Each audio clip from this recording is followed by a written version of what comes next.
대타 역할을 참 잘합니다. 문제는 뭐야? 대타는 잠깐 하고 가는 거거든요. 길게 하면 대타 역할이 있기 때문에 그래서 아까도 협박을 받았습니다. 1시간 정도 이렇게 하면 된다고 그러면 30분에서 40분 줄이라고. 그래서 30분에서 40분으로 줄이려고 합니다. 하루 종일 이렇게 피곤하게 지내셨고 또 지금 상당히 배가 고실 텐데 제가 하는 말을 듣고 동의하시면 고개를 끄덕이고 하시고 아니면 계속 고개를 숙이고 계시면 됩니다. 제가 절대 실망하지 않을 테니까 사실은 그렇게 하지 마시고. 자, 일단 제가 목회를 하면서 항상 말씀의 중심을 갖고 있는 성경 구절이 있습니다. 이사야 43장 21절 말씀인데 제가 한번 읽어볼게요. 이 백성은 내가 나를 위하여 지었나니 나를 찬송하게 하려 합니다.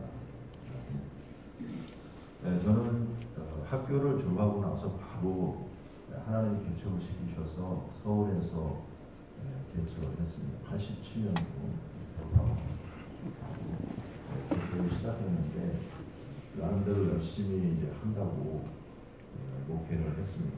그래서 설교 준비도 금요일날 철학 끝나고 나면 금요일 밤에 기도원에 올라가서 토요일 하루 종일 기도하면서 말씀 준비하고 그리고 주일날 와서 열정적으로 설교하고 또 교인들을 팀을 구성해서 성경 공부 계속해서 시키고 기도를 시켜야 되기 때문에 멀리 사는 사람은 교회 나오지 마.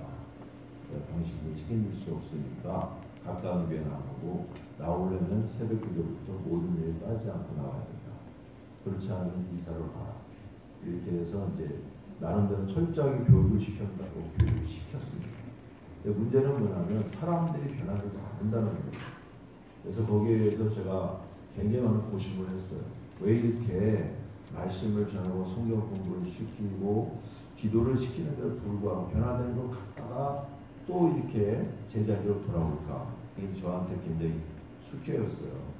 그러다가 지금으로부터 이제 20년 전에 하나님께서 갑자기 저를 대전으로 내려오게 하셔서 이제 대전에 내려오게 됐는데 대전에 내려와서 또 하나님 개척시키더라고요. 그래서 나는 개척의 사명이 분명하다. 순종하고 그때가 1999년이었습니다. IMF 터지고 나서. 그래서 이제 처음에도 마찬가지였지만 이 대전에서도 아무도 알지도 못하고 돈도 없는 상태에서 그냥 하나님이 개척하라는 그 사명을 주니까 믿음으로 그렇게 시작했습니다. 대전에 와서 그걸 터득하게 됐어요. 왜 사람들이 변화되지 않는지 그걸 터득하게 됐어요. 근데 그 터득하게 된 원리가 제가 대전중앙교회 부목으로 와서 1년 부목 생활을 했거든요.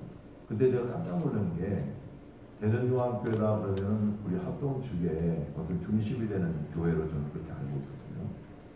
그런데 거기 나오는 성도들을 제가 성경 공부를 시키고 이렇게 하다 보니까 많은 사람들이 교회 생활을 오래 하고 성경을 좀 알고 있는 것 같은데 하나님을 만난 경험이 없더라고요.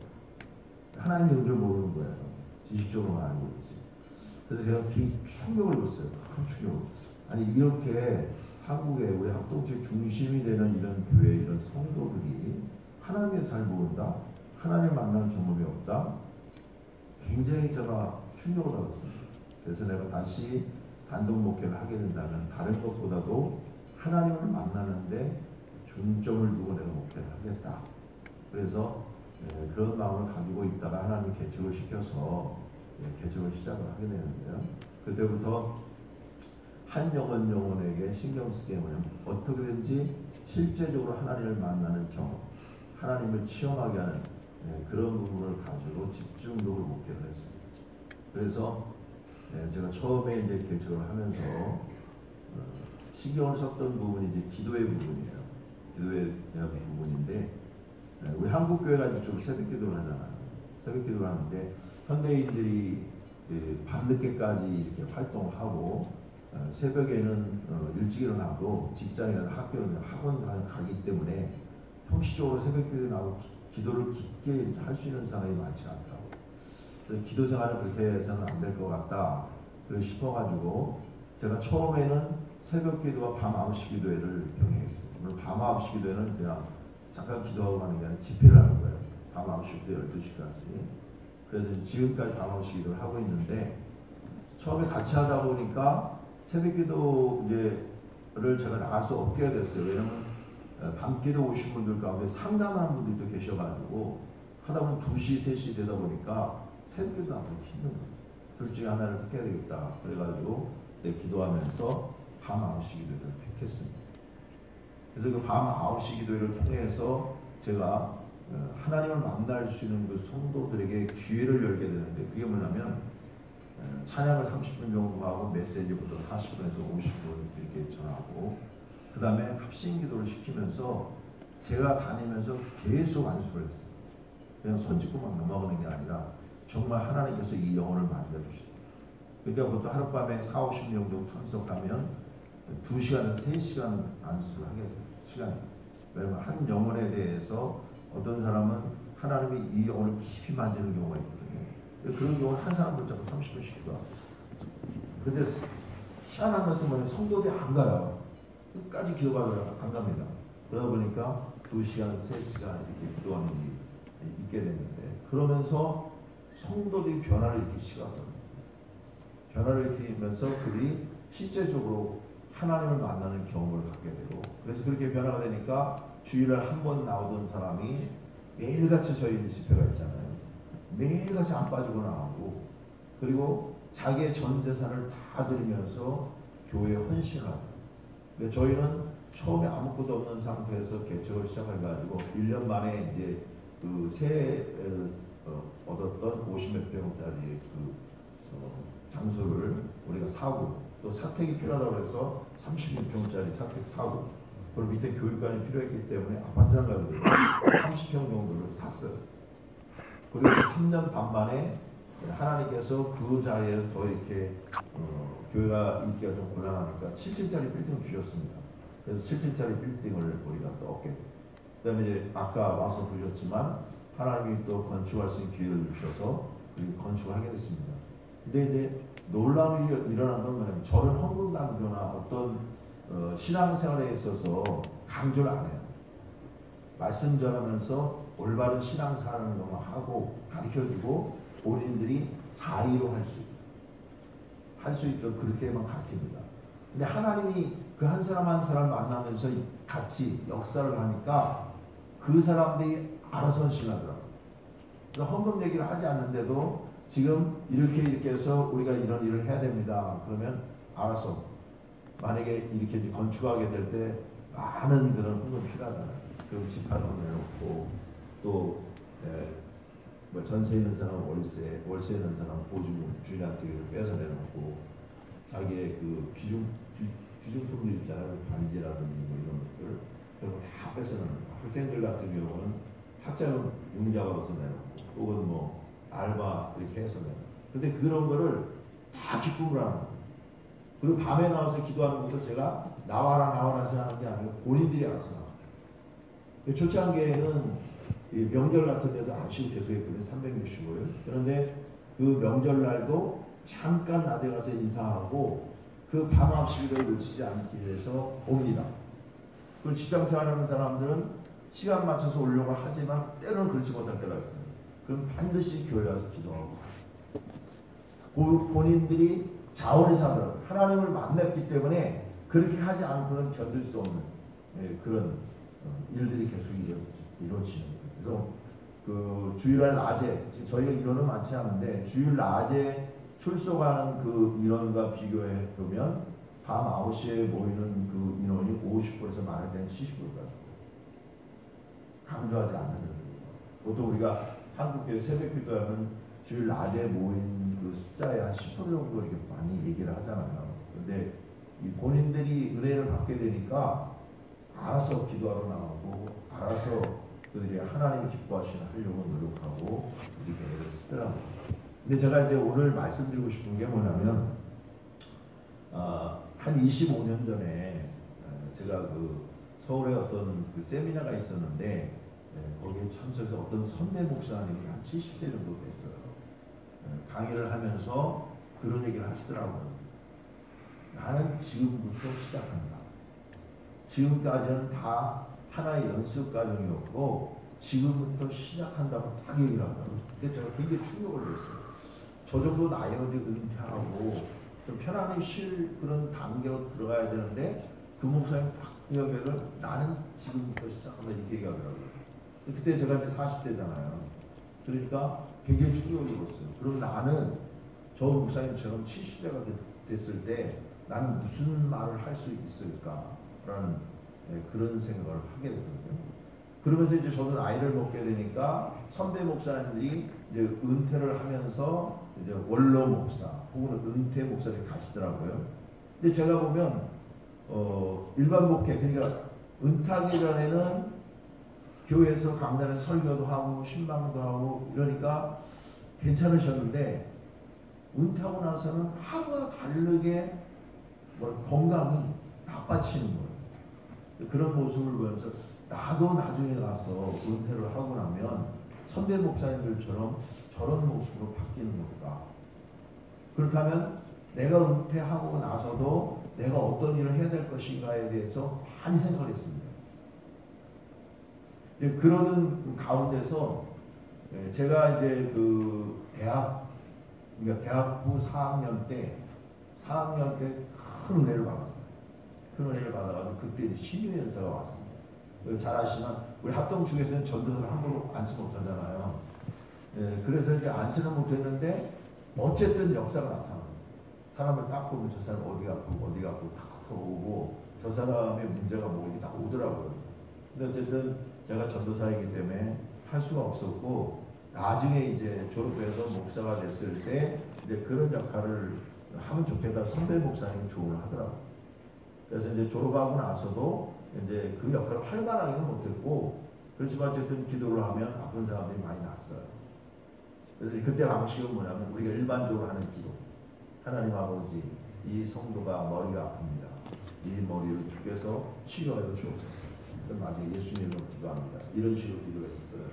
그래서 이제 많이 났는데 제가 이제 나중에 뭐를 깨닫게 되냐면 어떤 목사님을 통해서 성경은 예수님께서 명령했다. 그래서 명령을 하게 될 때 그대로 치유하겠다. 그래서 제가 이제 그거를 받아들여 가지고 해봤어요. 명령을 내려봤어요. 쉽게 얘기하면 두통 있을 때 내가 예수를 명하노니 두통아 따라지어라. 진짜 두통이 없어져요. 그래서 제가 그냥 기도할 때보다도 명령 기도할 때 정말 놀라운 일이 많이 일어났어요.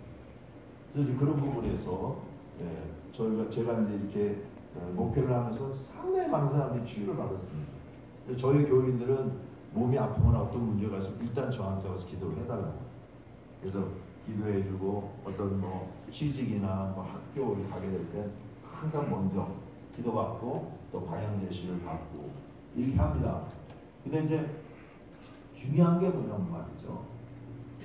아마 여러 목사님들 다 마찬가지일 거예요. 그 성도들이 갖고 있는 진짜 마음이 무엇인가를 알게 되면 정말로 그 성도들을 바로 이끌어줄 수 있습니다. 솔직히 얘기해서 그 성도들의 마음이 어떤 마음인지 어떤 생각을 하고 있는지 우리가 짐작을 할 수 있지만 그 안에는 진짜 마음과 생각을 읽어내기는 어렵습니다. 근데 이제 그런 하나님의 은혜가 강한 이만 있다면 성령을 의지하게 되면 그 사람이 갖고 있는 생각이 뭔지 그 사람이 마음에 갖고 있는 마음이 무엇인지가 읽어줍니다. 제가 금요일에는 치유집회를 하거든요. 그래서 타 교회 교인들도 와요. 이제 메시지 전달하고 그다음에 이제 돌아가면서 안수 아픈 사람도 안수해주고 그렇지 않은 사람들이 안수를 해주는데 지난 금요일 날 이제 다른 교회에서 이제 오신 분이 계셨어요. 어떤 여성분인데 큰 감리교회를 나가시더라고요. 까지 알고 보니까 그래서 안수를 했는데 저한테는 어떤 환상이 보이는 거예요. 그 환상이 뭐냐면 뒷머리는 쪽에 카드가 하나 보였어요. 신용카드 같은 거 있잖아요. 그런 사람 카드가 딱 보이더라고요. 그 다음에 조금 있으니까 그 카드 위에 또 한 장이 겹쳐진 그러니까 두 장의 카드가 보이는 거예요. 그래서 제가 생각 웬 카드가 보일까? 이 사람이 카드 아니면 일반 돈의 빚을 많이 지고 있는 건가? 그런 생각을 딱 했어요. 그래서 계속 기도를 하는데 그 다음에 이제 어떤 현상이 보이냐면 얼굴 앞쪽으로 좀 이렇게 어두침침한데 그게 점점점 얼굴을 밀려들어. 아, 이 사람은 상당히 많은 그런 어려움을 지금 겪고 있고 아니면 큰 고심을 하고 있구나라는 그게 느껴져 왔어요. 그래서 제가 등을 톡톡 2번 두드리면서 표시를 했습니다. 제가 설교하기 전에 그 얘기를 했거든요. 제가 안수하면서 등을 2번 두드리는 사람은 가지 말고 나중에 저하고 이야기를 하고 가라. 그래서 이제 그분을 모시고 우리 교회 집사님이 있었어요. 같이 앉으라고 해가지고 제가 보이는 걸 얘기를 했어요. 기도를 하는데 머리 뒤쪽에 카드가 2개가 보이더니 깜짝 놀라더라고요. 맞아요, 목사님. 지금 제가 염색밤을 하고 있는데 나라에서 그 공부할 수 있도록 300만 원이 나오고 그런 게 있대요. 아시죠? 공부할 수 있도록 나라에서 보조 나오는 거. 그게 나왔다는 거예요. 그래서 이제 이걸 가지고 3개월 안에 이제 공부를 해야 되는데 두 과목을 공부할 수 있대요. 자기가 염색반을 하니까 단골 손님들이 있다는 거예요. 그래서 하수, 목, 금 이렇게 공부를 해야 되는데 단골 손님들이 있기 때문에 내가 공부를 이렇게 하면 그들을 놓칠 수 있다는 거죠. 그래서 그런 문제 때문에 굉장히 고심되고 힘든데 그래서 바로 그런 걸 좀 염려하고 있다는 거예요. 그러면서 제가 기도하면서 보였던 내용을 자기가 이야기하면 맞다고. 그래서 이야기를 하더라고요. 그래서 어떻게 해야 할지 모르겠다고. 그래서 제가 거기서 방향 제시를 딱 해줬어요. 그래서 쉽게 올 수 있는 부분이 아니니까 공부를 해라. 근데 긴 게 아니고 2달이니까 2달 동안 공부를 하고 그 다음에 그 단골 손님한테 양해를 구하라. 내가 이렇게 공부를 할 수 있는 기회가 있게 됐는데 월요일 하고 토요일 날은 시간이 있다. 그러니까 그 시간에 와서 좀 협조해 줄 수, 염색을 해 줄 수 없느냐, 협조를 구하라 그랬어요. 그러면 누구라도 당신이 어떤 미래를 위해서 열심히 준비하겠다는 그 마음을 보이기 때문에 반드시 도와줄 것이다. 그리고 그것도 계속되는 게 아니고 한 달에 한 번 내지 2번이면 되잖아요. 한 달에 한 번 정도 염색을 보통 하니까 충분히 들어줄 것이다. 그리고 하게 될 때 당신이 도움을 구하는 거니까 다른 때보다 서비스를 더 잘해줘라. 그렇게 얘기를 했습니다. 그러면서 이제 제가 그 해결 방법을 쭉 제시하니까 너무 좋아가지고 그렇게 돌아가게 됐는데 한 가지 더 놀라운 사실이 뭐냐면요. 저는 우리 교회 교인이 아닌 사람이 오게 될 때 눈여겨 안 봐요. 기억을 못 합니다. 근데 그분이 그 전주 금요일에도 왔던 분이에요. 그래서 내가 기도를 했는데 그분의 뭐가 보였거든요. 그래서 끝나고 나서 내가 얘기를 해주고 싶었는데 나중에 다 기도를 갔어요. 일주일 동안 그게 남아있더라고요. 그분한테 이 얘기를 해줘야 되는데 가버렸네. 근데 그날 지난주에 왔는데 보니까 자기가 그 사람이라고. 근데 그때 보였던 내용이 뭐냐면 이런 밑에 이제 금과 같이 된 아주 굉장히 귀한 겁니다. 이 귀한 것이 이렇게 있는데 그 위에 먼지가 잔뜩 쌓여요. 그래서 저한테 이제 왔던 느낌이 뭐냐면 이 사람이 어떤 은혜의 체험을 많이 했구나. 그런데 어떤 여러 가지 사정에 의해서 이거를 계속해서 유지를 못했구나. 그래서 그 먼지가 수북하게 쌓인 건 바로 그것을 보였구나. 제가 이제 그렇게 저한테 감동이 왔어요. 그래서 그 얘기를 딱 했거든요. 근데 그분이 또 놀라더라고요. 그분이 8년 전에 남편이 죽었대요. 그래서 은혜 체험을 했지만 8년 전에 돌아갔으니까 자기가 생업을 책임져야 되잖아요. 그러다 보니까 이제 정상적인 신앙생활이 쉽지가 않았던 거예요. 그래서 자기가 받은 은혜를 사장하는 것 같은, 덮어놓은 것 같은 그런 삶을 살아가지고 거기에 그런 현상이 나타났다는 것을 본인이 고백을 하더라고요. 제가 단적으로 이야기를 하는 겁니다. 그거 외에도 수없이 많은 일들이 좀 계속 있어요. 그래서 제가 이런 말씀을 드리는 건 뭐냐면 이거는 제가 어떤 감성적인 면에서 뛰어나서 그런 것이 아니고 제가 기도하면서 계속해서 성령을 더 의지하고 나가니까 그분이 저한테 어떤 그 사람들에 의해서 오는 느낌이 있어요.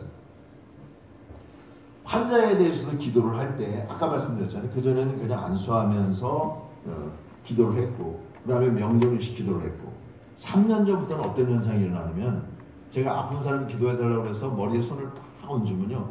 그 사람의 아픈 부분이 이렇게 그림으로 보여요. 여러분 뭐죠? 초음파 검사는 아시죠? 초음파 검사하면 거기 나타나잖아요. 이렇게요. 그걸 보고 이제 의사가 여러 가지 이제 처방을 하지 않습니까?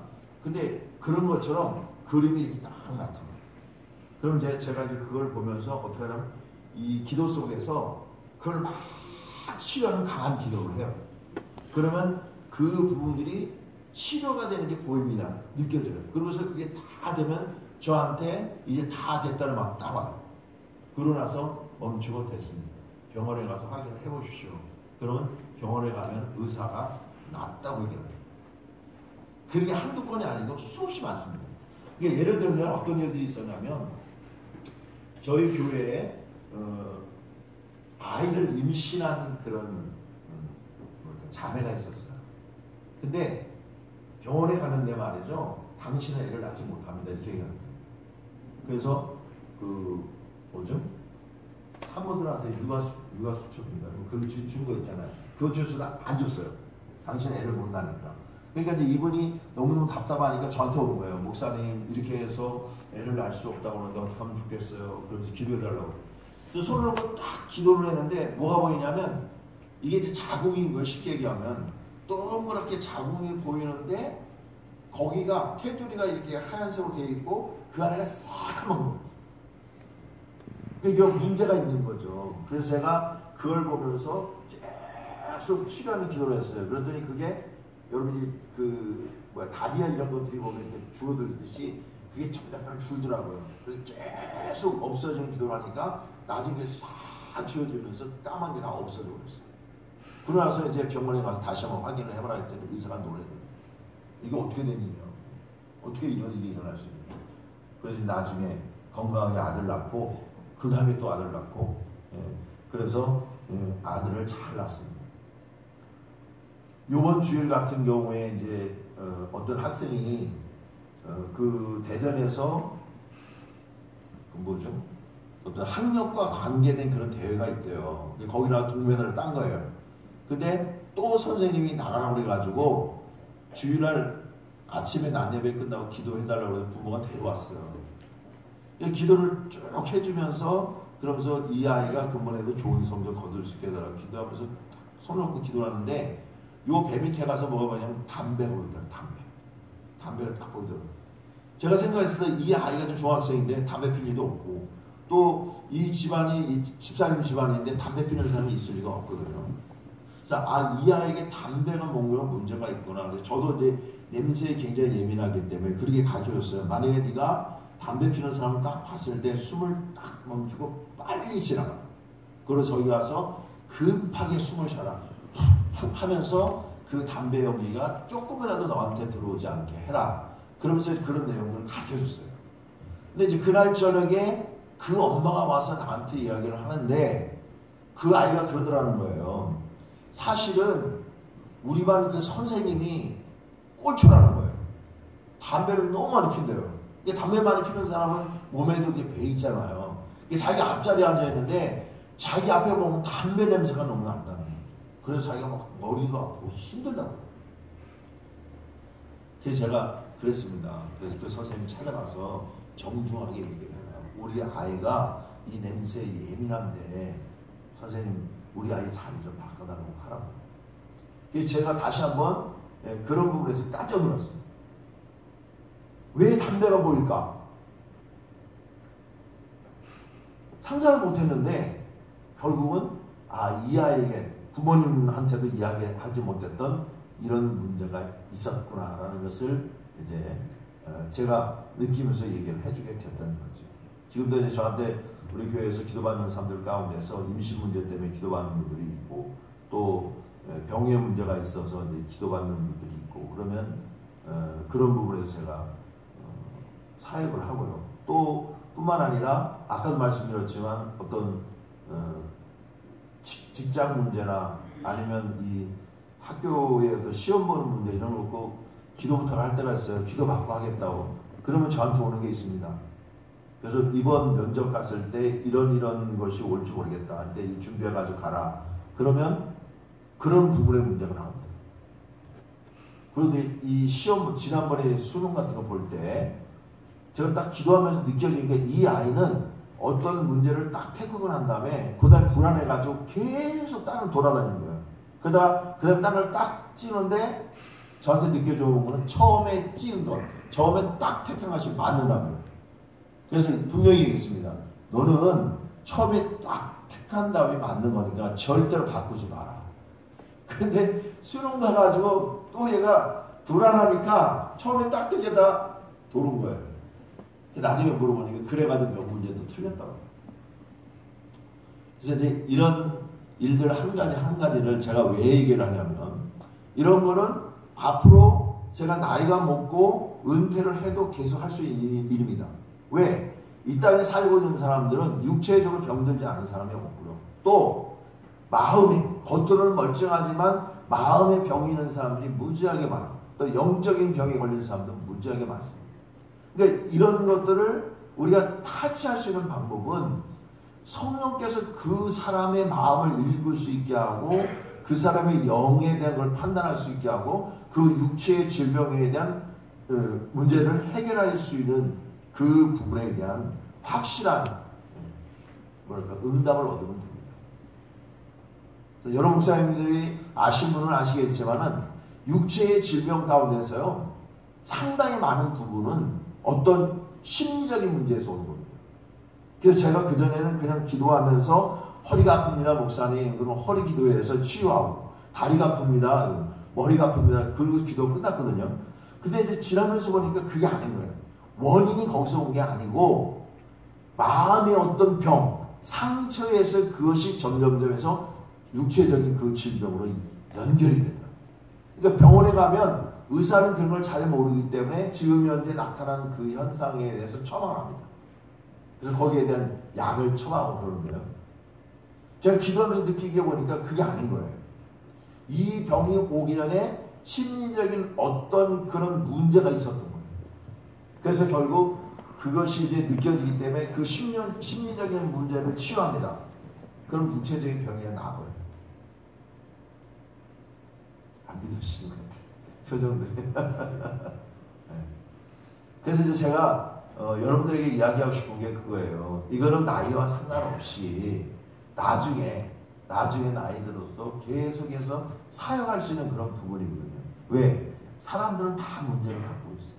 그래서 하나님의 말씀을 취하는 겁니다. 그냥 취하는 겁니다. 그래서 하나님의 말씀을 그에게 전달하고, 그 다음에 어떤 처방을 하고, 처방을 할 때는 그래요. 우리가 병도 보면요, 어떤 병은 그 자리에서 즉시 치유할 수 있는 병이 있어요. 예? 근데 어떤 병은 한 달, 두 달, 세 달 가는 경우가 있잖아요. 그래서 의사가 어떻게 합니까? 처방을 내릴 때, 그 다음 일주일 뒤에 오세요, 한 달 뒤에 오세요, 계속 오지 않습니까? 근데 기도를 해보면 그래요. 기도를 해보면 어떤 사람은 그 자리에서 즉시 치유해서 끝나는 경우가 있어요. 근데 어떤 사람은, 이 사람은 계속 기도를 받아야 될 사람이에요. 그렇게 처방을 합니다. 당신은 일주일에 한 번씩 와서 기도를 계속 받으세요. 당신은 매일같이 와서 기도를 받으세요. 이 처방을 딱 내려요. 그러고 나서 이제 그 다음에 계속해서 기도를 해주면 어느 정도 단계에 가면 그 사람의 병이 나아버려요. 이거 굉장히 비싼 건데 이렇게 가르쳐 드리면 안 돼요. 그리고 중요한 문제가 뭐냐면요, 제가 이제 이게 기도하게 될 때 제일 잘 나는 부분이 뭐냐면 이 허리 밑에입니다. 여기 거의 90% 이상이 나요. 보통 우리가 보면 이제 접질른다고 그러잖아요. 발목 같은 데 접질르게 되면 나타나는 현상이 오면 발목 붓습니다. 툭툭 꺼요. 그럼 병원에 가면요, 금방 치료가 안 돼요. 그렇게 해가지고 몇 주 정도 가야 좀 치료가 됩니다. 이제 그런 경우에 제가 손을 딱 얹고 기도를 하면 그 자리에서 바로 걸어오요. 뭐 허리 아픈 사람들도 마찬가지입니다. 움직이지 못하는 상태에 이렇게 왔는데 기도를 하면 그 자리에서 허리가 치유받아서 정상적으로 걸어요. 근데 문제는 뭐냐면 며칠 지나면 또 아파요. 처음에는 제가 그 이해를 못했어요. 아니, 예수 이름으로 기도해서 낫는데 왜 또 아프냐? 근데 제가 몇 년 전에 우리 사모님이 이제 몸이 많이 안 좋고 그러니까 그 뼈 치료하는 거 있잖아요. 뼈 교정하는데. 거기를 다녔습니다. 그래서 저도 가봤어요. 가봤는데 그 교정하는 그분이 뭐라고 얘기를 하냐면 뼈를 교정하고 난 다음에 그 다음에 근육을 강화시켜야 된대요.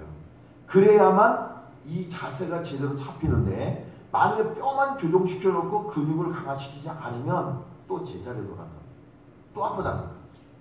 그래서 제가 거기서 뭐를 깨닫게 되냐면, 사람이라는 것은 지금까지 살아오면서 자기 몸에 습관이 있어요. 그러니까 기도하면서 정상적인 자리를 이렇게 돌려놨거든요. 아마 여러분 물리치료 가서 물리치료에서 얘기 많이 할 거예요. 이게 정상적으로 놨는데, 그러면 그다음부터 허리를 쭉 펴고 앉으세요. 다리 꼬고 앉지 마세요. 잘 때는 이렇게 하세요. 다 얘기하잖아요. 마찬가지예요. 치료를 하고 나면 정상적인 자리에 딱 돌아가는데, 자기 몸에 습관이 있어가지고 집에 와서 또 그렇게 해요. 걷는 것도 똑바로 걸으면 되는데, 습관이 있어가지고 괜히 옛날처럼 걷습니다. 그러니까 또 옛날 상태로 또 돌아옵니다. 제가 그걸 깨닫게 됐어요. 그래서 그다음부터는 기도해 주고 난 다음에 절대적으로 제자리에 돌아가면 안 되니까 과거 같은 습관을 갖지 않도록 신경을 써야 된다. 그러면서 이제 그렇게 이야기를 해줬었는데요. 그러고 나니까 상당히 많은 그런 효과가 나타나는 것을 볼 수가 있습니다. 마지막으로 이제 제가 한 가지만 더 이야기를 할게요. 이거 이제 일반 성도들의 문제만 가지고 얘기하면 성도들을 위해서 기도하니까 아주 그런데, 저희 이제 친구 목사님 가운데 한 분이 굉장히 오래전부터 이 기관지 염이라고 해요. 기침이 계속 합니다. 뭐라 그러죠? 천식? 계속 콜록콜록 기침하는 거. 천식, 기관지 천식을 얘기하잖아요. 이것 때문에 너무 힘들었어요. 너무 심하게 하니까. 그래서 이제 제 친구 목사님이 송 목사가 병을 치유 잘하니까 네가 가서 한번 기도를 받아봐라. 그래가지고 저한테 와서 기도했는데 그 자리에 놔버렸어요. 기침을 안 하게 된 거예요.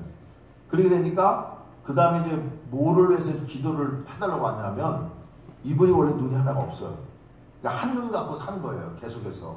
근데 어느 날 이 망막이 찢어져 버렸어요. 찢어져가 줄이 이렇게 가니까 어떤 물체를 볼 때 이 물체가 또렷하게 보이는 게 아니라 줄이 이렇게 있어야 흩어져 보이는 거예요. 병원에 가는데 망막이 찢어지면 고칠 수가 없다는 거예요. 그냥 지내야지. 그래서 이 양반이 저한테 이제 기도받은 그런 경험이 있으니까 왔어요. 와가지고 눈이 이렇게 됐다고 하는데 기도를 해달라. 인간적으로 생각할 때 저도 막막하잖아요. 막막하더라고요. 그걸 나한테 기도해달라고 그렇게 병원에서 불가능하더라고요. 기도해달라고 왔습니다. 기도를 해줬어요. 기도를 쭉 해줬는데 며칠 지나가지고요. 병원에 갔더니 정상으로 돌아왔다는 거예요. 그 이분이 너무 좋아가지고요. 그 다음에는 자기 교회 또 주위에 있는 친구 목사님 다 데려오는 거예요. 다 데려와서 기도해달라. 근데 저는 이제 기도하러 오게 되면 즉시로 막 기도해 주는 게 아니라, 아까도 말씀드렸지만 그 사람이 갖고 있는 마음의 어떤 병이나 이런 게 다 있어요. 그럼 계속 얘기를 합니다. 얘기를 하다 보면 그 사람이 갖고 있는 것들이 나와요. 그래서 그 문제를